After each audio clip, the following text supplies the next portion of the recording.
কমিটির তরফ থেকে ছোট্ট ছোট 3টি উদ্যোগ নেওয়া হয়েছে। যেই উদ্যোগগুলিতে আছে, 1 নম্বরে আছে যোগব্যায়াম, 2 নম্বরে আছে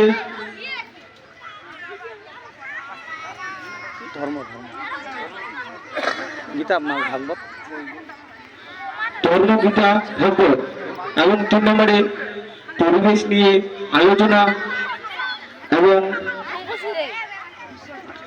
পরিবেশ বাঁচানোর যে সচেতনা সেটা নিয়ে আলোচনার একটু ছোট্ট করে বিষয় নিয়ে আমরা আগামী দিনগুলিতে শুক্রবার করে একটু ছোট্ট করে পরিবেশ নিয়ে আপনাদের সবাইকে বলা হবে।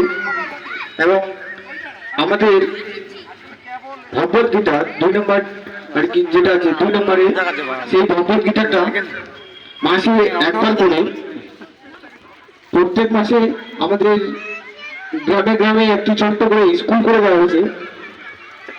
যেই স্কুলগুলিতে মাসে একবার করে মাসে 1 তারিখ সন্ধ্যা থেকে ভগবদ্গীতা স্টার্ট হয়। তো আপনারা যদি কেউ চান তো সেই গ্রামগুলিতে গিয়ে ভগবদ্গীতা যে হয় সেখানে অংশগ্রহণ করতে পারেন। এবং যোগব্যায়াম, কেউ যদি যোগব্যায়াম করতে চান তো আমাদের পাড়া হাটকোলা ফুটবল ময়দানে শুক্রবার করে বিকাল 4টার সময় হাটকোলা ফুটবল ময়দানে উপস্থিত থাকবেন।